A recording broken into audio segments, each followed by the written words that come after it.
Hi everyone, Sabrina here from Scrappy Tales Crafts, and today I'm going to be showing you two cards I created using some new Trinity Stamp products. I'm going to be using these two new gnomes from the July release. These are called Hello There and Bright Side, and I'm also going to pull in an older stamp set, and this one is called Sunflower Bouquet Builder. So I did off camera stamp all of the images I wanted to use for my two cards with Memento Tuxedo black ink, and I stamped them onto 110-pound white Neenah cardstock.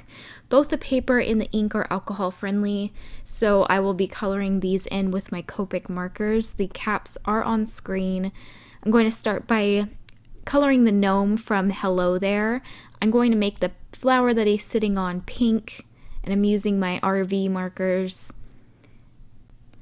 So whenever I color with my Copics, I always start with my darkest marker and map out my shadows. So for this flower, I added the shadows underneath the gnome, so towards the center of the flower.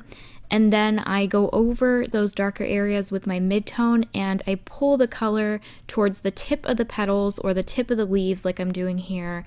And I leave just a little bit of white space to go over with my lightest marker, and I use that lightest marker to blend everything together.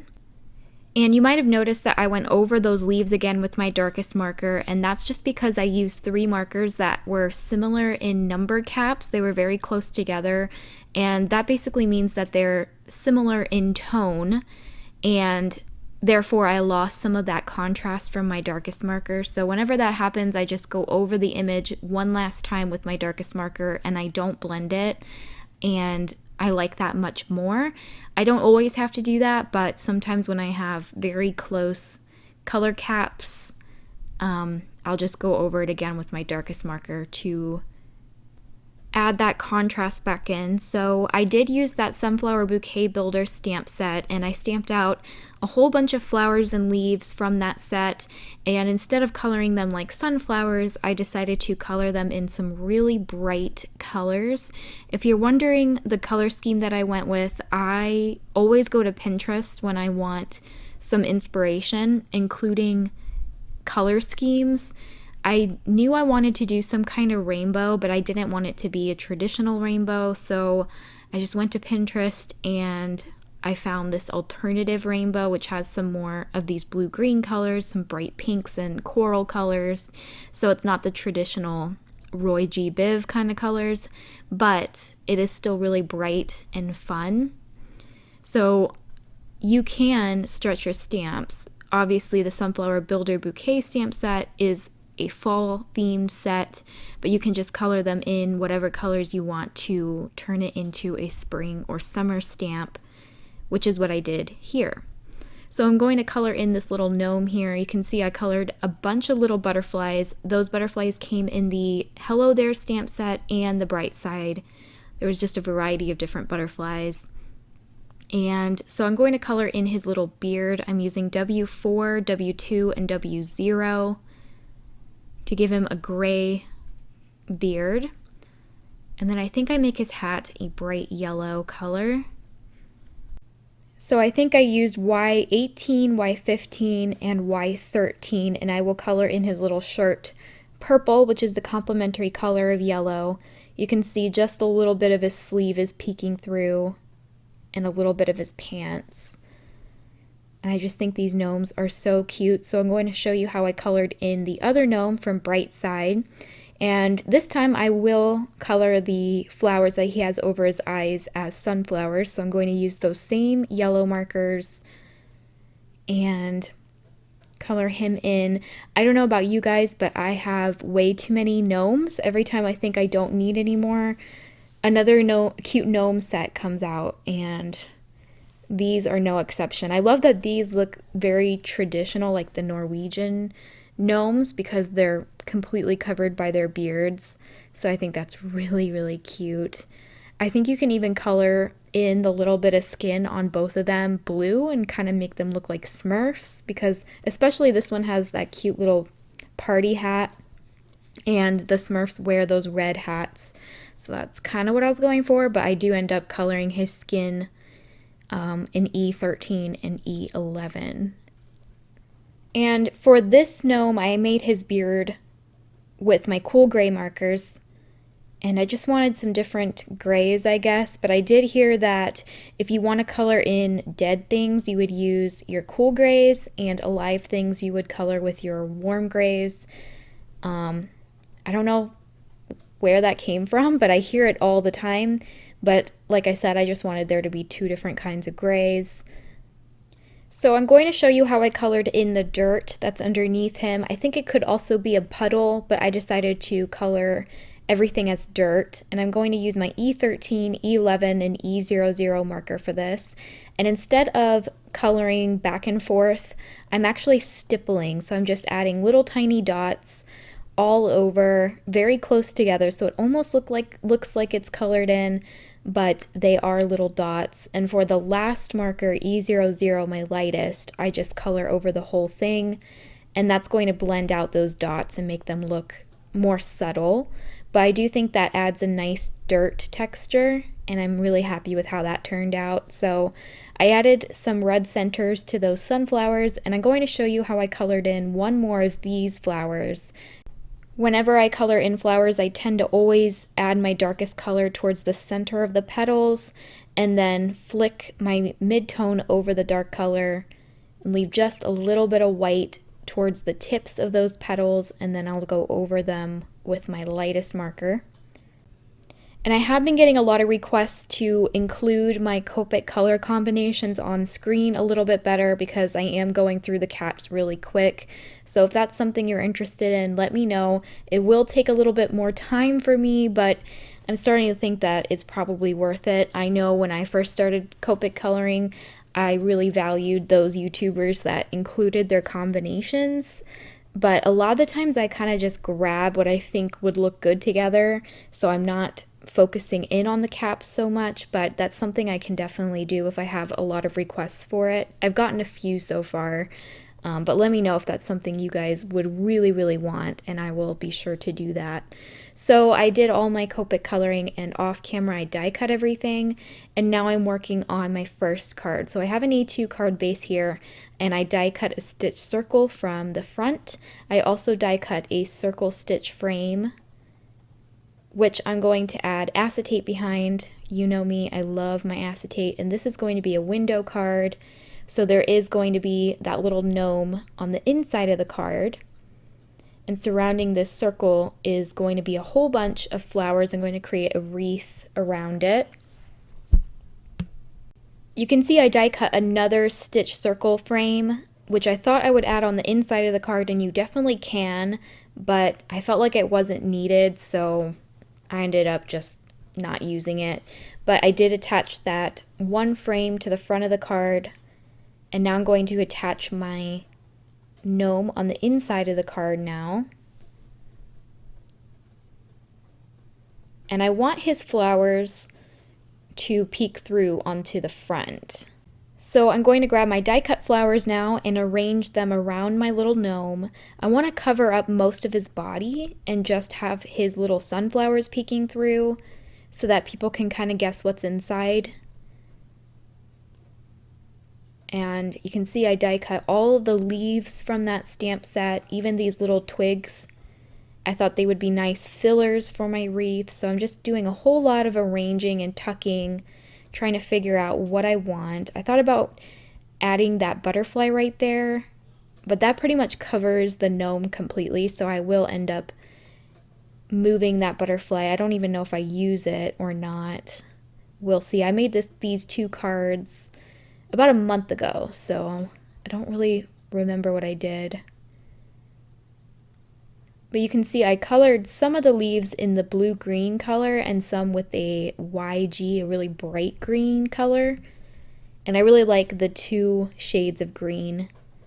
I think it adds some nice interest. So you can see I'm playing around with this for quite a while, and in the end I'm happy with how this looks. So instead of gluing everything down one at a time, I thought it would be easier if I created little clusters. So you can see I'm using my art glitter glue, adding some glue to the tips of my leaves and branches so I can tuck them underneath one of the larger flowers, and that worked for the most part. I'm trying my best to keep everything in place while I glue. It's a little bit difficult. But this way I can still move around my clusters. I don't have to commit all the way, because you're going to see even now I'm still moving things around, tucking more things underneath some of these flowers. And I'm not sure if you can see, but I did add 2 teeny tiny little ladybugs to some of the leaves on the wreath. So there's a lot of detail.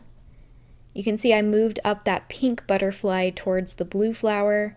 I thought he fit nicely up there. And then I thought about using some smaller butterflies, but in the end decided to take them off. So I'm happy with how this looks. I'm going to go ahead and glue everything down now. Now, because this is a window card, you are going to see some of those die cuts on the inside of the card. That may or may not bother you. You can die cut some more of these flowers and glue them onto the inside of the card back to back, but I just decided to leave it as is. I do plan on giving this card away for free if someone purchases the slimline card, which I'll be creating after this one over at my Etsy shop. Whenever I create cards, I sometimes create freebies, which I give to my customers as a thank you, and then some of them I will sell in my shop, but this one, because there is die cuts showing through, I felt like this would be a good freebie. So I'm really happy with this design. I love that little gnome face peeking through the window, and then when you open the card you see his full body. I thought that was really cute. So I'm going to go ahead and finish this card off just with a sentiment, and I'm going to combine some sentiments from the Sunflower Builder Bouquet set and from the Bright Side set. So I want my sentiment to say, "Hello sunshine, look on the bright side." And I stamped it onto a scrap piece of paper and realized that I should probably stamp these separately. So I started with "Look on the bright side," and then above that I stamped "Hello sunshine," just with my VersaFine Onyx Black ink, and then that's going to complete my first card. I thought about, again, adding some butterflies, but I really like the white space around the wreath, so I didn't add anything else. And then that will complete my first card. Here is a close-up. Moving on to my second card, I will be creating a slimline, and if you follow me on Instagram, you might have already seen this card, but I decided to include it in today's video just because I used the same 3 stamp sets, and I really love how this card turned out. So I'm going to start by die cutting some grass from some lime green cardstock, and to add some shading to it, I used my Lucky Clover Distress Oxide ink and added that to the bottom of the grass. And now I'm going to take my blue blender brush and I'm going to blend on whatever ink is left on this brush onto a white stitch rectangle, which I die cut from a Trinity Stamps slimline die. These are from the Stitched Panels and Windows die set. By the way, that grass is also a Trinity Stamp border slimline die set, and all the products that I used will be listed down below. So now I'm going to take all of my die cuts, that's going to include the 2 gnomes that I colored and a whole bunch of the sunflowers, and I'm just going to create sort of like a flower patch. I thought that was a cute little setting for my gnomes. And you're going to see that I will move these die cuts around quite a bit, trying to figure out the layout that I want. And I like to include this into the video because you don't always get it on your first try. Sometimes you have a vision of what the layout will look like, but pretty much 95% of the time things have to be moved around, and I thought it might be interesting for you guys to see the process. I did know that in the sky I wanted to add some of these small butterflies, and I wanted this larger purple one to be sitting on one of the gnomes' noses, which I thought was adorable. So I figured out the layout that I wanted. I'm going to glue down the grass with my ATG tape, and then everything else is pretty much popped up on foam tape. There are some elements that I will glue down flat, others I'm going to pop up. I went ahead and already added the foam tape to save some time on this video because it's already pretty long. And if you're new to my channel, I oftentimes like to glue things flat and other things pop up. I really like the difference in dimension. And the foam tape that I'm using is by Uline. It's a inexpensive foam tape. It is super sticky, so once you adhere whatever you want to adhere, it is not going to come back up. So you do have to be careful. I'm going to glue the flower in between the two gnomes flat, and then the two gnomes I will pop up with the foam tape. And you might have noticed that I have left no room for a sentiment. I don't think I add a sentiment to this card, so it could work for really anything.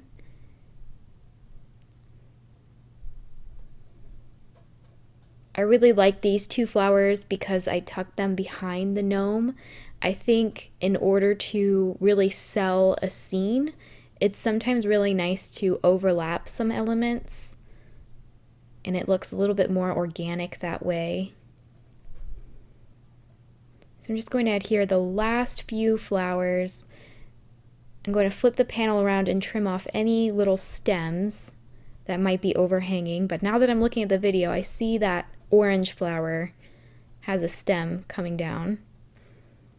I think for the butterflies, I just pop up that purple one, and then the rest I will glue down flat. And the glue that I'm using, oh no, I do pop up some of the small butterflies, but whatever I'm adhering flat, I'm using my art glitter glue. I really love this glue. It's my favorite for card making. So once everything is adhered, I will flip this panel around, add some ATG tape, and adhere it onto my card base. And in case you're wondering, the slimline card base size that I always go with is 3 3/4 by 8 3/4. I know there's not like a universal slimline card size, it's kind of weird, but I always go with that size because they fit nicely into these Trinity Stamps slimline envelopes. I will have them listed down below because I always get questions about what envelopes I mail my slimlines in, and these are really great. She has them in a colorful variety pack, neutrals, metallics. She has a whole bunch of different options, and I will make sure to list them all down below. Thank you guys so much for watching. If you haven't yet already, please subscribe to my channel, hit that thumbs up button, and otherwise I will see you guys in the next video. Bye!